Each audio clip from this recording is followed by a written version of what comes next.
सुना होगा सुल्ताना डाकू का, जो बहुत बड़ा डाकू था, लुटेरा था, लूटा करता था, दिन दहाड़े लूटा करता था। जब इनको पकड़ने के लिए अंग्रेज से लोग आए, जब इनको पकड़ने के लिए लोग दूर दराज से बुलाए गए और सुल्ताना डाकू को पकड़ लिया गया और ये फैसला सुना दिया गया कि सुल्ताना डाकू को कत्ल कर दिया जाएगा, सुल्ताना डाकू को फांसी के फंदे पे लटका दिए जाएंगे, सुल्ताना डाकू को तख्तेदार पर लटका दिए जाएंगे। मेरे प्यारे साथियों, सुल्ताना डाकू से आखिरी ख्वाहिश पूछी गई, आखिरी इच्छा पूछी गई, अरे सुल्ताना डाकू अब तुम्हें फांसी दे दी जाएगी, अब तुम्हें तख्तेदार पर लटका दिया जाएगा, तुम्हारी आखिरी इच्छा क्या है, आखिरी ख्वाहिश क्या है बताओ। सुल्ताना डाकू ने कहा आखिरी मेरी इच्छा यह है कि मैं मरना भी चाहता हूं तो मेरे माँ के सामने, मैं फांसी पे लटकना चाहता हूं तो मेरी माँ के सामने, मेरी माँ इन मंजर को देखे। सुल्ताना डाकू की आखिरी ख्वाहिश के मुताबिक उनकी माँ को उनके सामने लाया गया। जब करीब था कि फांसी के फंदे पे लटका दिया जाए, सुल्ताना डाकू से पूछा अच्छा ये बताओ कि तुम अपने माँ के सामने क्यों मरना चाहते हो। सुल्ताना डाकू ने कहा मैं इसलिए अपनी माँ के सामने मरना चाहता हूँ, फांसी पे लटकना चाहता हूँ। जब मैं छोटा था और छोटे में अंडा चुराया करता था, जब मैं छोटा था और छोटे में अंडा चुराया करता था, एक दिन की बात है मैं किसी दुकान में गया और मैंने वहां मेरी माँ के कहे मुताबिक, मेरी माँ की नसीहत के मुताबिक, दिए हुए रुपये के मुताबिक मैंने एक अंडा ज्यादा उस दुकान से ले लिया, एक अंडा चुरा लिया, मैंने अपनी माँ को लाकर दे दिया। मेरी माँ ने उस वक्त मुझे डांटा नहीं, मेरी माँ ने उस वक्त मुझे फटकारा नहीं, बल्कि मेरी माँ ने मेरे पीठ पर थपथपाया है, शाबाशी दिया है, बेटा बहुत बड़ा कमाल कर दिए। और धीरे धीरे जब मेरी माँ ने मुझे डांटा नहीं तो मैंने धीरे धीरे इतना चोरी की, इतनी चोरी की, इतना बड़ा डाकू बन गया कि आज मुझे गिरफ्तार कर लिया गया, आज मेरी गिरफ्तारी हो गई, मैं पकड़ा भी गया और आज फांसी के फंदे पे लटकने वाला हूँ। ऐ लोगों, मैंने इसलिए अपनी माँ को अपने सामने रखा, मेरी माँ अगर उसी वक्त मुझे डांटा होता, उसी वक्त फटकारा होता तो मैं चोर ना बनता, मैं लुटेरा ना बनता, मैं डाकू ना बनता और आज मुझे फांसी पे चढ़ने की नौबत ना आती। इसलिए मैं अपनी माँ के सामने मरना चाहता हूँ ताकि मेरी माँ देखे कि मौत का मंजर, फांसी पे लटकने का मंजर कैसा होता है। मेरे प्यारे साथियों, माँ की तरबियत देखिए, अगर छोटे में ही उसको डांट दिया होता कि बेटा तुमने चोरी की है वापस कर दो, या आइंदा आज के बाद से चोरी ना करना, तो मैं इतना बड़ा चोर ना बनता, मैं लुटेरा ना बनता और आज फांसी पे चढ़ने की नौबत ना आती। इसलिए हर वालिदैन से गुजारिश है, हर माँ बाप से गुजारिश है कि वो अपने बच्चों को सही तरबियत दे। आप कैसे बर्दाश्त कर लेंगे? दुनिया में आप किसी जली हुई लाश की तरफ देखना गवारा नहीं करेंगे।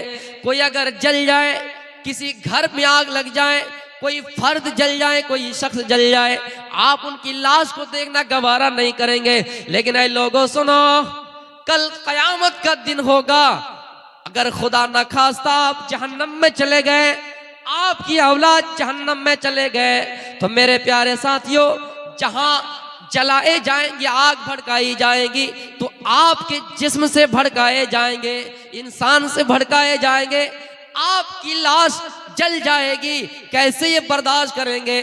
दुनिया में कोई आपकी औलाद को थप्पड़ मार देता है, जायज थप्पड़ मारता है, फिर भी आपको बर्दाश्त नहीं होता है। आप अपनी औलाद के लिए मुकदमा लड़ते हैं, आप अपनी औलाद के लिए कोर्ट कचहरी का सामना करते हैं, दौरा करते हैं और अपने बेटे को मारे हुए बदला लेने के लिए हद इम्कान कोशिश करते हैं। लेकिन सुनो, क्या आप ये चाहते कि आपकी औलाद कल कयामत के दिन जहन्नम की आग में जले?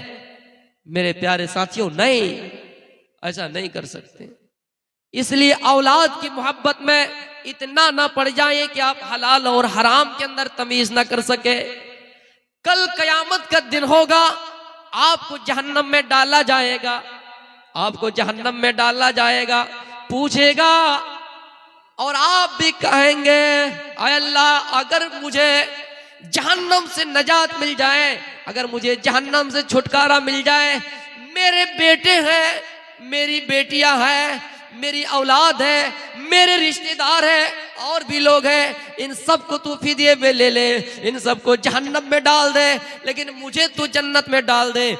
इसलिए लोगों सुनो, कहीं ऐसा ना हो कि आपकी औलाद आपको फितने में डाल दे, कहीं ऐसा ना हो कि आप अपनी औलाद के लिए हराम कमाई करें और जिसके सबब आप जहन्नम में जाएं। इसलिए जरूरी है कि आप दुनिया में मुहासबा कीजिए, खुद भी जहन्नम की आग से बचिए।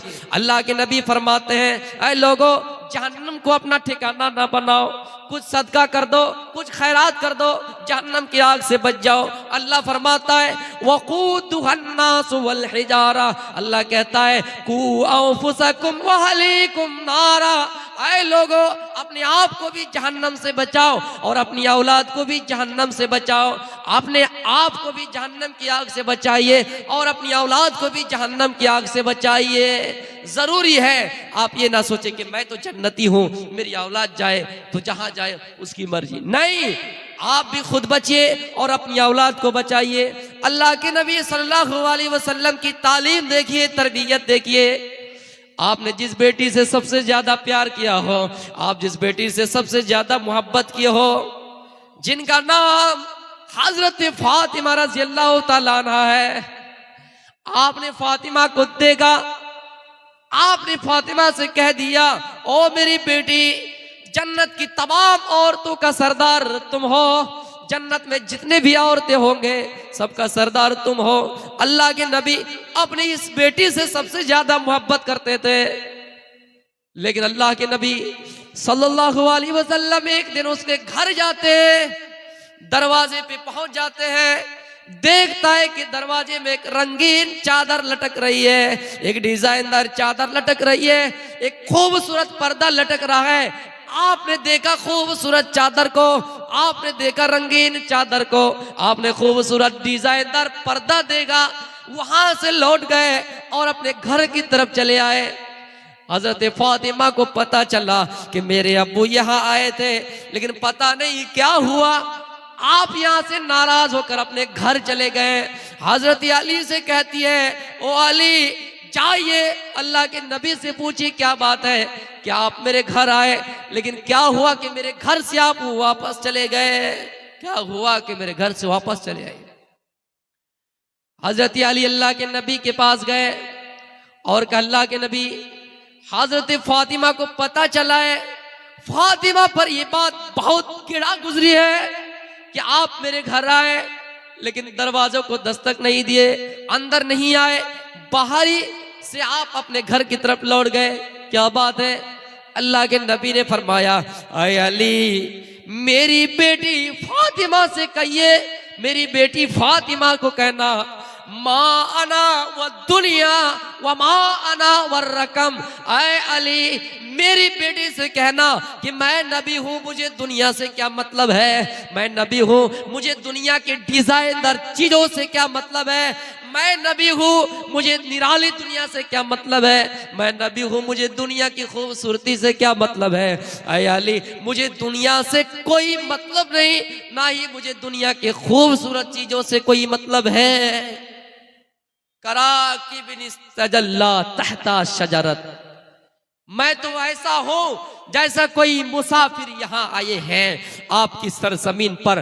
फैसल नाम का कोई आदमी जो हमारे उत्तर प्रदेश से हमारे बीच तशरीफ लाए हुए हैं, हमारे बीच गया से मेहमान तशरीफ लाए हुए हैं, ये मेहमान है, मुसाफिर है, यहाँ रहने के लिए नहीं आए हैं, हमारी खिदमत के लिए आए हैं, अंजाम दे दिए, अब अपनी असल मंजिल की तरफ उन्हें भी लौटना है, चलना है, यहाँ थोड़ी देर के लिए हमें हमारे पास आए हैं, हमें कीमती बातों से नवाजे हैं। अल्लाह के नबी ने कहा मैं तो मुसाफिर हूँ, किसी सायेदार जगह में आराम करने के लिए चंद दिन आया हूँ, फिर मुझे यहाँ से चलना है, इसलिए मुझे दुनिया की रंगीनी चीजों से क्या मतलब है, मुझे दुनिया में डिजाइनर चीजों से क्या मतलब है। अय अली जाना और फातिमा से कहना कि फातिमा के घर में दरवाजे में जो डिजाइनदार चादर लटक रही है उसको हटा दे, डिजाइनदार पर्दा लटक रहा है उसको हटा दे। मेरे प्यारे साथियों, जो नबी अपनी बेटी का इतना ख्याल रखता हो, जो नबी अपनी बेटी के घर में और फिर दरवाजे में एक डिजाइनदार चादर लटक रही हो तो उसके घर जाना गवारा नहीं करते हैं, उनके घर जाना कबूल नहीं करते हैं। और आप सोच रहे हैं कहीं ऐसा ना हो कि मेरी बेटी जहन्नम में चले जाए। इसलिए मेरे प्यारे साथियों, कू अंफुसकुम व अहलीकुम नारा, अपने आप को भी जहन्नम की आग से बचाइए और अपने औलाद को भी जहन्नम की आग से बचाइए। जिस बेटी के बारे में आपने ये भी कहो, क्या कहो कि मोहब्बत अपनी जगह पे है। कबीले बनु मखजूम की एक औरत ने चोरी की, कुरैश में खलबली बच गए कि बड़े घराने की औरत ने चोरी की है, बड़े खानदान की औरत ने चोरी की है। अल्लाह के नबी का फैसला है, शरीयत ये कहती है कि उसका हाथ काट दिया जाए। कुरान भी कहता है वस्सारिक वस्सारिकतु फक्तउ ऐदहुम ऐदियहुमा, अगर कोई चोरी करता है, चोरी करने वाला मर्द हो या चोरी करने वाली औरत हो, फक्तउ ऐदहुम ऐदियहुमा, तो दोनों के हाथ काट दो। इस्लाम की अदालत क्या कहती है कि अगर कोई चोरी करे तो उसका हाथ काट दो। कुरैश में खलबली मच गए कि कुरैश की औरत ने चोरी की है, बनो मखजूम की औरत ने चोरी की है, अगर इनका हाथ काट दिया जाए तो कुरैश की बदनामी हो जाएगी, कुरैश की नाक कट जाएगी, कुरैश का कान कट जाएगा, कुरैश की इज्जत मिट्टी में मिल जाएगी, कुरैश की इज्जत मिट्टी में मिल जाएगी। इसलिए मशवरा किया कि कोई ऐसा आदमी भेजा जाए जो नबी से सिफारिश कर सके, जो नबी से ये कह सके कि अल्लाह के नबी उसको माफ कर दिया जाए। किसको तैयार किया? उसामा बिन ज़ैद रज़ियल्लाहु तआला अन्हु। उसामा अल्लाह के नबी के पास आए और कहा अल्लाह के नबी ऐसी ऐसी बात है। आप गुस्सा हो गए और कहा उसामा क्या तुम शरीयत को मिटाने की बात कर रहे हो? अरे उसामा सुनो, इससे पहले जो लोग हलाक हुए हैं, जो लोग बर्बाद हुए हैं, इसलिए हुए जब उनके अंदर कोई बड़ा आदमी चोरी करता उसको छोड़ दिया जाता, और जब कोई छोटा आदमी गुनाह करता, चोरी करता, तो उसका हाथ काट दिया जाता। आज देख लीजिए, जिंदा जाबित मिसाल है कि अगर कोई गरीब घराने से कोई जुर्म करता है, जुर्म चाहे कितना ही छोटा हो, बिल्कुल ही छोटा हो, जेलों में चक्कियां पीस रहे, जेलों के सलाखों में बंद पड़ा है। लेकिन कोई अमीर आदमी अगर चोरी करता है तो जल्दी उनकी रिहाई हो जाती। बिल्किस बानो के साथ जिन लोगों ने रेप किया और उनके बलात्कारों को रिहाई मिली, उनकी रिहाई के मौके पे खुशी मनाते हुए उन लोगों ने मिठाइयां तकसीम की। अफसोस की बात है मेरे प्यारे साथियों, अल्लाह के नबी ने कहा उसामा सुनो, अगर मेरी बेटी फातिमा भी लौ अन्ना फातिमा बिन्त मुहम्मदिन सरकत लकतातु यदहा, अगर मेरी बेटी फातिमा भी अगर चोरी करती तो मैं उसका हाथ काट डालता। मेरे भाइयों, कोई है जो अपने बेटे को सजा दे, कोई है जो अपनी बेटी का हाथ काटे, कोई है जो अपने खानदान के लोगों को सजा दे? नहीं, ये अदालत अगर कोई उस जमाने में थी तो जनाब मोहम्मद रसूलुल्लाह की थी, हजरत उमर फारूक की थी, हजरत अबू बकर सिद्दीक रज़ियल्लाहु ताला अन्हु की थी।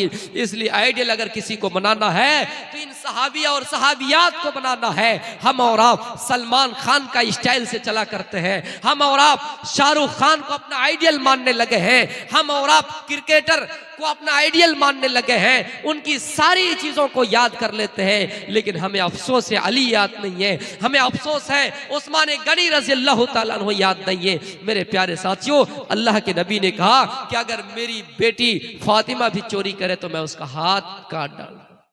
मेरे प्यारे साथियों, ये है तरबियत। चुराने का ये रवाज है, सिस्टम है, उस जमाने से चले आ रहे हैं, लेकिन इस्लामी ममालिक हो तो उसका हाथ काट दिया जाएगा। मेरे प्यारे साथियों, आपको बताऊं, श्री कृष्णा जी, इनकी बहुत सारी लीलाएं थी। रात काफी हो चुकी है और तादाद भी बहुत कम है। श्री कृष्णा जी, इनकी बहुत लीलाएं थी।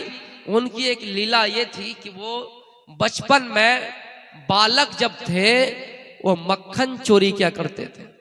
मैं उनको चोर नहीं कह रहा हूं, किसी धर्म को ठेस नहीं पहुंचा रहा हूं, वो इनको लीला थी। श्री कृष्णा जी की ये लीलाएं थी। मक्खन चोरी करते थे जब वो बालक थे। यशोदा मैया जो उनके पालक थे, उनको पालते थे, ये बड़ी निगाह उनके ऊपर रखती थी।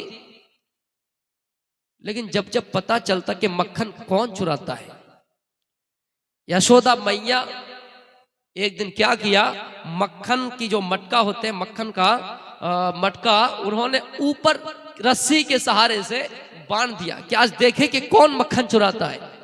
श्री कृष्णा जी अपने साथियों के साथ मक्खन चुराने के लिए आ गए। अब जाहिर सी बात है, छोटे हैं और मटका इतना ऊपर लटकाया गया है कि श्री कृष्णा जी वहां तक पहुंच ही नहीं पाएंगे। तब क्या किया, छोटे में हमने देखा है, अभी भी खेल चलता है कि दो आदमी है, उसके पीठ पर किसी और को सवार कर दिया गया, उसके पीठ पर किसी और को सवार कर दिया गया ताकि वहां तक पहुंच सके। श्री कृष्णा जी को सबके ऊपर रख दिए। श्री कृष्णा जी ऊपर मटका पकड़े हुए थे, इतने में यशोदा मैया ने देख ली, अच्छा तू ही है जो मक्खन चोरी करता है। जल्दी गुस्से में आए, लेकिन इनकी भोली भाली सूरत देखी तो उसको छोड़ दिया, माफ कर दिया। तो मैं ये कह रहा हूं कि ये जो लीलाएं हैं श्री कृष्णा जी की, बहुत सारी लीलाएं हैं। अगर मुझे वक्त मिले किसी जलसे में बोलूंगा, उनकी लीलाएं बहुत सारी हैं। उन लीला में एक लीला ये थी कि वो जब छोटे थे, बालक थे, तो मक्खन चोरी क्या करते थे। मेरे प्यारे साथियों, इस्लाम ये कहता है कि अगर कोई चोरी करे तो उसका हाथ काट दिया जाए। अल्लाह के नबी सल्लल्लाहु अलैहि वसल्लम ने फरमाया, आए लोगो कुल्लु मौलूदिन युलदु अलल फितरा, जब बच्चा पैदा होता है तो फितरत इस्लाम पर पैदा होता है। वो बच्चा इस्लाम पर पैदा होता है, माँ उसे यहूदी बना देती है, बाप उसे नसरानी बना देता है। छोटे में बच्चों की तरबियत जैसे करेंगे, वो बच्चा आगे चल के वही अंजाम आपको देंगे, वही नतीजा आपको देंगे, वही फल आपको देंगे, वही आपको समर मिलेगा, वही आपको फल मिलेगा, उसी का आपको बदला मिलेगा। मेरे प्यारे साथियों, औलाद अगर आपकी नेक है, औलाद अगर आपकी स्वालेह है, आप मर भी जाएं, आपका नामा-ए-आमाल बंद हो जाए, आपकी नेकियों का सिलसिला बंद हो जाए, आपके गुनाहों का सिलसिला बंद हो जाए, आपको वो औलाद फायदा पहुंचाते रहेंगे अगर वो औलाद नेक निकले। औवलदिन सालिह यदऊ लहू, रवाहु मुस्लिम, मुस्लिम शरीफ की हदीस है। अगर औलाद नेक है तो औलाद आपके लिए दुआएं करेंगी और आपको फायदा पहुंचता रहेगा। इसलिए कोशिश कीजिए कि आप अपनी औलाद को सही तरबियत दें। कोशिश कीजिए कि आप अपनी औलाद को दीनी तालीम से महरूम ना करें। दुनिया में डॉक्टर बनाइए, इंजीनियर बनाइए, आईपीएस आईएएस बनाइए, मना नहीं है, लेकिन दीनी तरबियत दीजिए, दीनी तालीम दीजिए। मेरे भाइयों, और हाँ एक चीज है, अगर माँ अपने छोटे बच्चों को शुरू में गालियां देती है, माँ अपने छोटे बच्चों की सही तरबियत नहीं करती है, छोटे में जो सो बोला करती है, उसका लकब जो सो रखा करती है, हकीकत में वो असर पड़ जाता है, उस लकब का असर पड़ जाता है। माँ की तरबियत जो शुरू में माँ एक बच्चे को दे रही है, उसका असर बुढ़ापे तक होता है। मेरे भाइयों, आपने नाम सुना होगा अब्दुल कादिर जिलानी बगदादी रहमतुल्लाह अलैह का। आपने नाम सुना होगा अब्दुल कादिर जिलानी बगदादी रहमतुल्लाह अलैह का, कि ये जब 14 साल के थे, आला तालीम के लिए, इल्म सीखने के लिए इन्होंने दूर का सफर किया। माँ इनको रवाना कर रहे थे, माँ इनको नसीहत कर रहे हैं, माँ इनको विदा कर रहे हैं और कह रहे हैं, ओ मेरे बेटे, हालात चाहे कुछ भी हो जाए, परेशानियां चाहे कुछ भी हो जाए, तुम झूठ नहीं बोलना। ये कौन नसीहत कर रही है? एक माँ अपने बच्चों को। फिर किसको, किनको? वो शख्सियत क्या है? अब्दुल कादिर जिलानी बगदादी रहमतुल्लाह अलैह को। माँ ये कह रही है, ओ मेरे बेटे, मैं तुम्हें ये नसीहत कर रही हूँ, रास्ते में जा रहे हो, सफर कर रहे हो, आला तालीम हासिल करने के लिए जा रहे हो, लेकिन मेरी एक बात सुनो, मेरी एक नसीहत है, रास्ते में कुछ भी हो जाए, परेशानियां कुछ भी हो जाए, कभी किसी के सामने झूठ नहीं बोलना, कभी किसी के सामने झूठी बात न कहना। बेशक बेशक, सुभान अल्लाह। मेरे प्यारे साथियों, उसकी माँ ने नसीहत करते हुए ये भी कहा, आए मेरे बच्चे, ये कुछ दिरहम है जो तुम ऊपर रखो, रास्ते में काम आए, लेकिन कुछ दिरहम है जो मैं तुम्हारे जेब में सी देती हूँ, मैं तुम्हारे कपड़े में सी देती हूँ। मेरे प्यारे साथियों, उसकी माँ ने उसके कुर्ते में वो दिरहम छुपा दिए और उस जगह को सी दिए। अब्दुल कादिर जिलानी बगदादी रहमतुल्लाह अलैह के पास एक एक काफिला आता है, चोरों की जमात आती है, लुटेरों की जमात आती है, और जो उनके पास जाहिरी चीजें थी वो ले लेती है मेरे प्यारे साथियों, और पूछता है क्या है फला नन्हा लड़का, तुम्हारे पास क्या क्या है बताओ, तुम्हारे पास क्या क्या है बताओ। अब्दुल कादिर जिलानी ने सच्चाई का इतराफ कर दिया कि मेरे पास इतने इतने अशरफिया है, मेरे पास इतने इतने रुपये हैं। उन्होंने जाहिर कर दिया, सच्चाई का इतराफ कर दिया। वो लोग मजाक करने लगे, हाँ ऐसा कोई हो सकता है जो छिपे हुए दिरहम को बताए, छिपे हुए अशरफिया को बताए? नहीं, ऐसा नहीं हो सकता, कहाँ है बताओ। अब्दुल कादिर जिलानी ने बता दिया कि इस जगह पे अशरफिया छिपे हुए हैं। जब देखा गया, उस कुर्ते को फाड़ कर देखा गया, तो हकीकत में वो अशरफिया निकल गए। मेरे भाइयों, चोरों की जमात ने अब्दुल कादिर जिलानी बगदादी रहमतुल्लाह अलैह को अपने डाकू के सरदार के पास ले गए और ये माजरा सुनाया कि अब्दुल कादिर जिलानी ने सच्चाई का इतराफ कर दिया।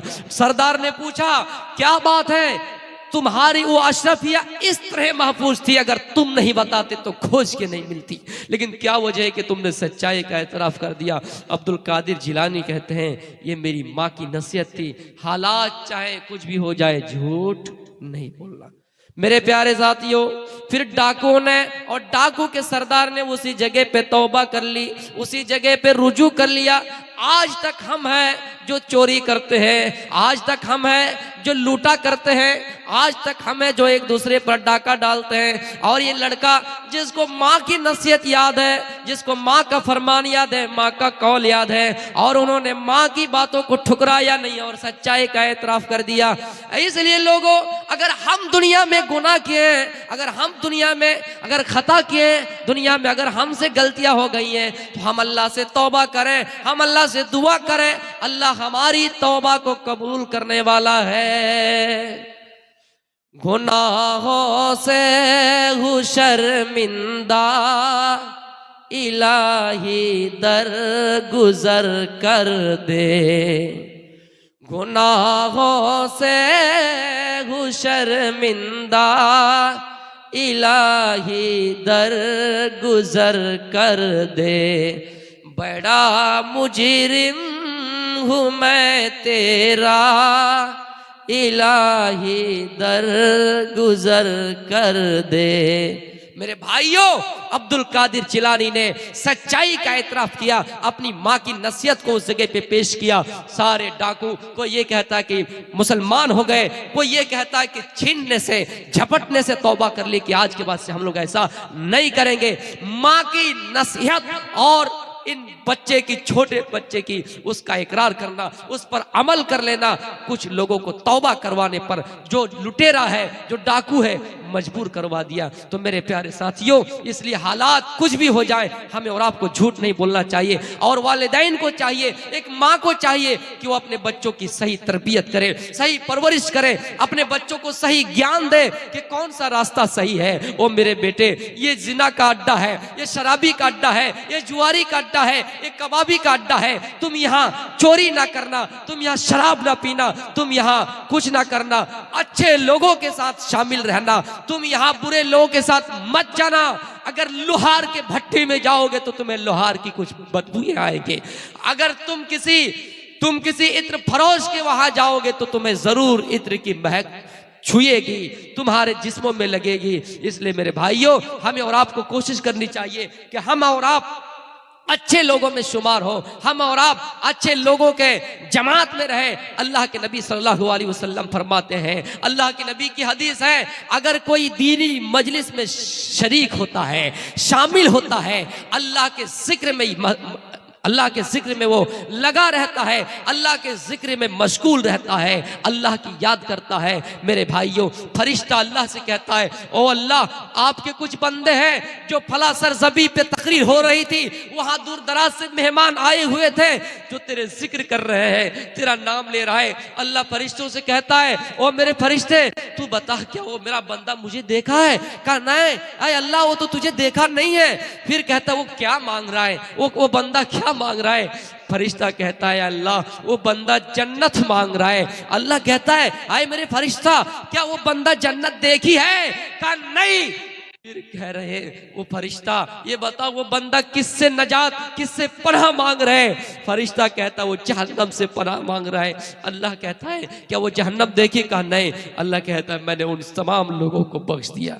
तो मेरे प्यारे साथियों, ये दीनी मजलिस में बैठने के फवाइद है। अच्छे लोगों में शामिल रहिए, अच्छे लोगों के साथ आपका शुमार हो, एक दुनिया में अच्छी पहचान बनाइए, चाहे किसी भी मैदान में हो। मैं नहीं कह रहा हूं कि आप तकरीरी मैदान में आए, हर मुसलमान दाई है, हर मुसलमान इल्म को आगे पहुंचा सकता है, हर मुसलमान दाई है। कोई खत्तो किताबत के जरिए, कोई तकरीरी मैदान में, कोई तहरीरी मैदान में, कोई अपने अखलाक हसना दिखाकर एक दूसरे को अपने मजहब में ला सकता है। लेकिन ला इकराह फिद्दीन, दीन के मामले में कोई जबरदस्ती नहीं है। मैं आपको बता दूं, हिमाचल प्रदेश के अंदर एक औरत ने हाल ही में ऐसा कारनामा दिया जिसको देखकर पूरी दुनिया तंग रह गई। जिस औरत को मोहब्बत की देवी कहा जाता हो, जिस औरत को मोहब्बत की निशानी कहा जाता हो, हिमाचल प्रदेश के अंदर दो कश्मीरी से वो औरत कहती है कि यहाँ अगर रहना है, यहाँ अगर बिजनेस करना है, यहाँ अगर तुम्हें तिजारत करनी है तो तुम्हें जय श्री राम का नारा देना है।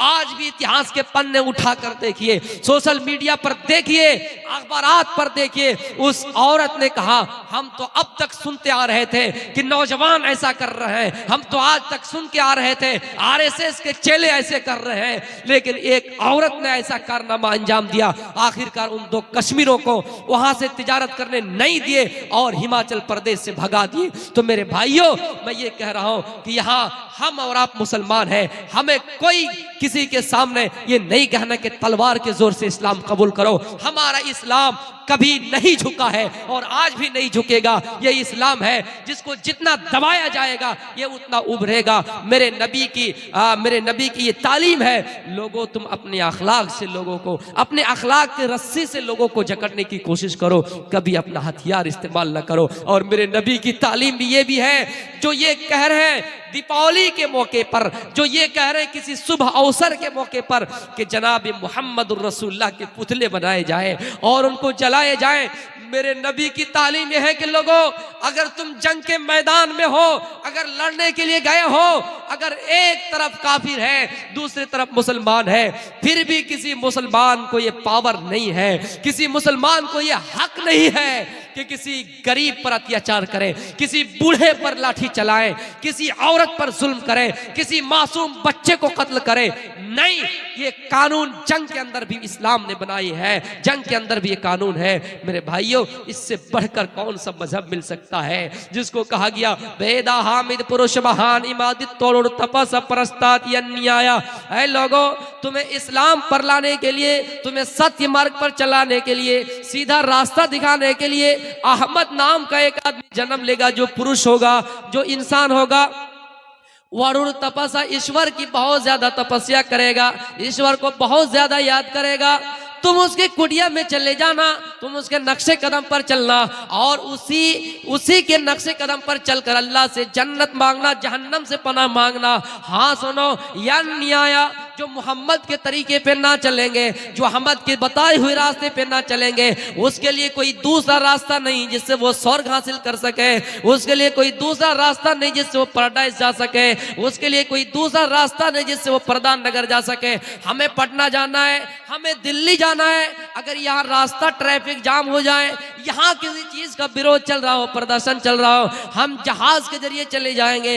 हमारे लिए दुनिया में बहुत से रास्ते हैं, लेकिन अल्लाह कहता है जन्नत जाना है तो मोहम्मद रसूलुल्लाह के तरीके को ही अपनाना है, जिसको वेदों में भी कहा गया वेदा हामिद पुरुष महान इबादितो वरुण तपसा परस्तात न्याया। उसी के कुटिये में चले जाना, उसी के नक्शे कदम पर चलना, उसके अलावा कोई दूसरा मार्ग नहीं है, उसके अलावा कोई दूसरा रास्ता नहीं है। कुरान भी तो यही कहता है वमन यब्तगी गैरल इस्लाम दीना फलन युक़बल मिन्हु व हुवा फिल आखिरति मिनल खासिरीन। ऐ लोगों, इस्लाम को छोड़कर दूसरे मजहब को तलाश करने वालों, इस्लाम को छोड़कर दूसरे मजहब में एंट्री करने वालों, इस्लाम को छोड़कर दूसरे मजहब को अपनाने वालों, इस्लाम के अलावा अगर किसी मजहब में शामिल हो रहे हो, तुम्हारा वो दीन हरगिज कबूल नहीं किया जाएगा और आखिरत में तुम नुकसान उठाने वाले में से हो जाओगे। इसलिए मुसलमान हर रिकात में सूरह फातिहा की तिलावत करता है और ये कहता है यहदिना सिरातल मुस्तकीम, ऐ अल्लाह तू हमें सीधे राह पर चलाना, सीधे पथ पर चलाना। ये तालीम सिर्फ इस्लाम में है। मैं किसी जलसे में इख्सानियत की बात करूंगा, इस्लाम में क्या है, दूसरों के मजहब में क्या है। टाइम खत्म हो गया, मैं अपनी बातों को यही से खत्म करता हूँ। आखिर में बारी अल्लाह से दुआ है, ऐ रब्बुल आलमीन इस जलसे को कबूल अता फरमाए। जो भी लोग यहाँ नेक इरादे के साथ आए हैं उनके नेक इरादे को कबूल अता फरमाए, इस दीनी खिदमत को कबूल अता फरमाए। जो हमारे मेहमान आए, हमारे बीच जो बातें कही है, कीमती बातें कही है, उन पर सबको अमल करने की तौफीक अता फरमाए। व मा अलैना इल्लल बलागुल मुबीन व आखिरु दावाना अल्हम्दुलिल्लाहि रब्बिल आलमीन। अस्सलामु